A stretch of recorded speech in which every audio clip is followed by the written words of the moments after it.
दोस्तों, आज हम बात करेंगे दोस्तों थ्रानी प्रोजेक्ट के बारे में। तो दोस्तों, इस स्टॉक ने प्रीवियस डे में 10% का रिटर्न दिया है। ₹5 का स्टॉक है दोस्तों। ठीक है।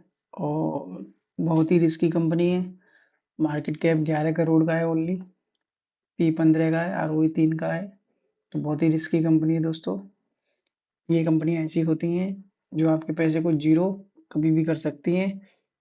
और अगर पंप एंड डंप वाली स्थिति इसमें आती है, दूसरी बात, ये कभी भी आपके पैसे को कितना भी गुना भी कर सकती है। ये भी बात आप ध्यान में रखिए। तो आइए देखते हैं इसके फंडामेंटल पहले। ये एक फाइनेंशियल कंपनी है, एनबीएफसी कंपनी है। ठीक है दोस्तों, छोटी कंपनी है, बहुत बहुत ही रिस्की कंपनी है। फिर भी हम देखते हैं कुछ क्या कह रहा है चार्ट। इसका ऑपरेटिंग प्रॉफिट देखेंगे तो दोस्तों देखिए, आप देखिए माइनस से देखिए, अब प्रॉफिट इसका बढ़ रहा है। ठीक है, थोड़ा सा। बाकी रिस्की कंपनी दोस्तों, ये चीजें बहुत मैनिपुलेट हो जाती हैं। ये स्टॉक 10-10 गुना, 20-20 गुना, 50x तक भी हो सकते हैं। इनमें कोई दिक्कत नहीं, पंप एंड डंप होते हैं दोस्तों। इसलिए इस स्टॉक को आज हम देख रहे हैं। देखिए नेट प्रॉफिट देखिए दोस्तों, ये बढ़ता जा रहा है, ये देखिए आप। पहले कंपनी घाटे में थी, अब देखिए कंटिन्यूसली 11, 17, फिर माइनस में आ गई। मतलब कंटिन्यूसली कुछ नहीं है, कंटिन्यूस कुछ नहीं है। फिर देखिए माइनस हो गई, फिर प्लस, फिर प्लस, फिर प्लस। तो कोई वो नहीं, पंप एंड डंप वाला स्थिति है। फाइनेंशियल इसकी बहुत खराब है। बाकी ईपीएस अभी देखिए प्लस में आ चुका है माइनस से। पहले माइनस में था, तो कंपनी प्लस में आ गई है। ठीक है। बाकी कुछ है नहीं, घटी है ये दोस्तों। ठीक है, रिजर्व माइनस में है।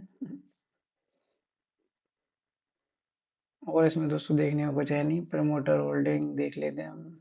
प्रमोटर 20% है। एफ आई है नहीं है दोस्तों इसमें। डी आई है नहीं है। पब्लिक में देखते हैं दोस्तों। तो दोस्तों ये देखिए, ये हमको मालूम चल रहा है कि पब्लिक में, जैसे कि आप देखेंगे, अगर पब्लिक का डेटा अगर खोल के देखते हैं तो हम पब्लिक के पास 80% होल्डिंग है। 80% होल्डिंग में से 50% होल्डिंग जो एफ आई डी आई, जो एन एच आई है, जो हमारे इन्वेस्टरों के पास है। पब्लिक के पास इतनी नहीं है। पब्लिक के पास अप्रोक्सी 20% होल्डिंग है, तभी ये स्टॉक इतना भागा है। देखते हैं दोस्तों भी चार्ट पे।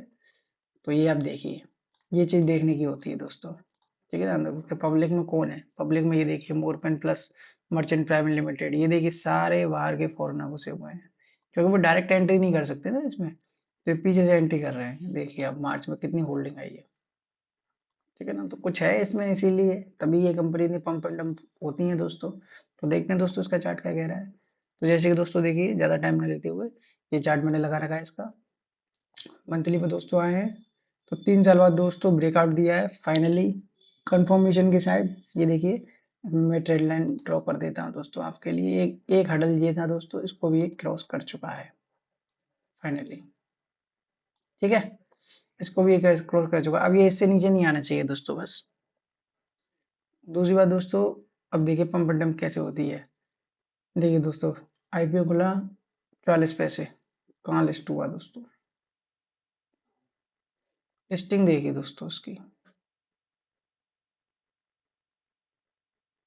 ₹50 दोस्तों। अब देखिए दोस्तों, कहाँ कहाँ आ गया, कब से आया ये दोस्तों? 18 से 20 तक जीरो कर दिया दोस्तों, पैसे खत्म। बिल्कुल पैसा जीरो कर दिया दोस्तों। उसके बाद देखिए दोस्तों, 20 पैसे से 22 तक कितना रिटर्न दिया है इसने, कितना। उस समय तो कंपनी कोई प्रॉफिट भी नहीं कर रही थी। कितना रिटर्न दिया है इसने, सोच रहे हो आप? तो आप बताइए कितना गुना रिटर्न हो गया है। तो दोस्तों, ये कंपनी ऐसी होती है कि रिटर्न देने पे आए तो क्या भी कितना दे सकते, इसका कुछ कह नहीं सकते दोस्तों। तो इसमें बहुत ही रिस्की कंपनी है। पैसा आपका जीरो भी हो सकता है, और हीरो टू हीरो भी हो सकता है। जैसे कि आपने सुना ना, जीरो टू हीरो ट्रेड, वही चीज है ये। जीरो टू हीरो वाले। इसलिए अगर आप इसमें अगर इन्वेस्ट करने की सोच रहे हैं तो दोस्तों, बहुत छोटी क्वांटिटी जो आप बिल्कुल छोड़ सके, भूल जाए बिल्कुल। जैसे जीरो टू हीरो है ना, आप ₹1000 लगाते हैं, खत्म हो गई, तो उस तरीके से दोस्तों आप डाल के छोड़ सकते हैं। तो 10 टाइम, 20 टाइम, 50 टाइम, 100 टाइम, कहाँ तक भी जा सकता है दोस्तों। कुछ कह नहीं सकते। बस चार्ट के अकॉर्डिंग अगर हम देखें तो स्टॉक दोस्तों इससे नीचे नहीं आना चाहिए। इस ट्रेंड लाइन से मैं लगा देता हूँ। ठीक है, फाइनली ब्रेकआउट दे चुका है दोस्तों। अगर इस महीने यहीं पे बंद होता है तो हमारे लिए बहुत अच्छा है। ठीक है, स्टॉप लॉस दोस्तों इसमें ये नीचे का है ही है। स्टॉप लॉस स्ट्रिक लगा कर, वैसे दोस्तों स्टॉप लॉस कुछ है ही नहीं है, आपको मालूम है, नीचे से ऊपर आई ये सब चीजें हैं पंप एंड डंप, तो लगा के छोड़ दे, फिर भी लगाना चाहे तो लगा ले, वैसे स्टॉप लॉस का इसमें कोई जरूरत नहीं है। पंप एंड डंप पे ऊपर नीचे कब चली जाएगी कब काट देगी कुछ नहीं मालूम चलेगा, तो आप उतना ही इसमें पैसा लगाएं, इतना रिस्क ले सकते हो, छोटी क्वांटिटी बस।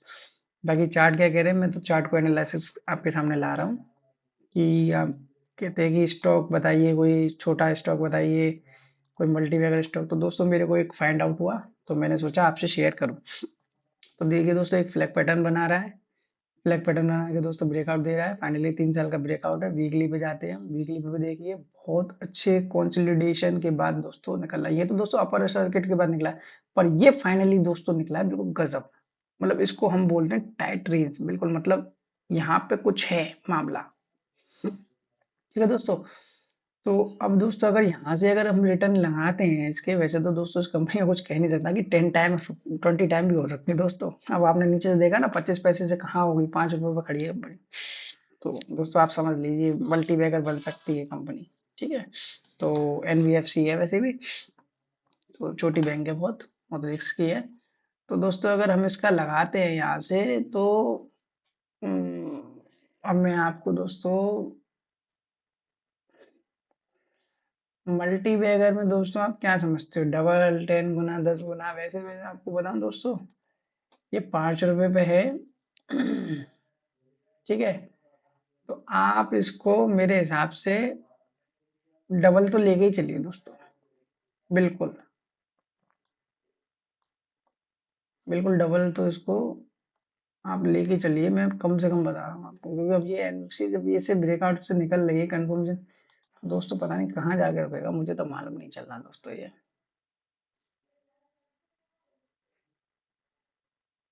यहाँ तक तो इसको लेके चलिए दोस्तों, 14 रुपए तक डबल, बाकी दोस्तों रिस्क लोगे तो पता नहीं कहाँ तक जा सकती है, 300 गुना 500 गुना।